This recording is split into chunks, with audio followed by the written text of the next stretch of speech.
আসসালামু আলাইকুম ওয়া রাহমাতুল্লাহি ওয়া বারাকাতুহু। আবারও আজকের একটি গুরুত্বপূর্ণ ভিডিওয় আপনাদের সকলকে জানাই স্বাগতম। আজকের ভিডিওটিতে আমরা জানতে চলেছি কোনো কাজের শুরুতে, কাজের শেষে প্রশংসায়, ধন্যবাদে, ভবিষ্যতের কোনো কথায় মিথ্যা কথা শুনলে কি বলতে হয়। আরও বেশ কিছু রয়েছে, তাই ভিডিওটি পুরো শেষ পর্যন্ত দেখবেন।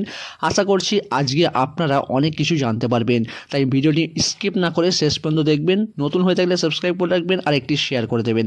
তাহলে চলুন আজকের এই ছোট্ট ভিডিওটি শুরু করা যাক। প্রথমত আমরা কোনো কাজের শুরুতে বলি বিসমিল্লাহ, কাজের শেষে আলহামদুলিল্লাহ, 3 নম্বরে প্রশংসায় বলি মাশা আল্লাহ, ধন্যবাদে জাজাকাল্লাহু। ভবিষ্যতের কোনো কথায় আপনি কি বলবেন অবশ্যই কমেন্টে জানান যদি আগে থাকতে জেনে থাকেন।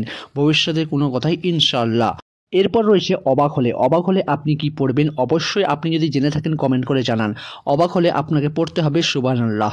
মিথ্যা কথা শুনলে লা হাওলা। বিপদ এলে ইন্না লিল্লাহি। হাঁচি দিলে আলহামদুলিল্লাহ।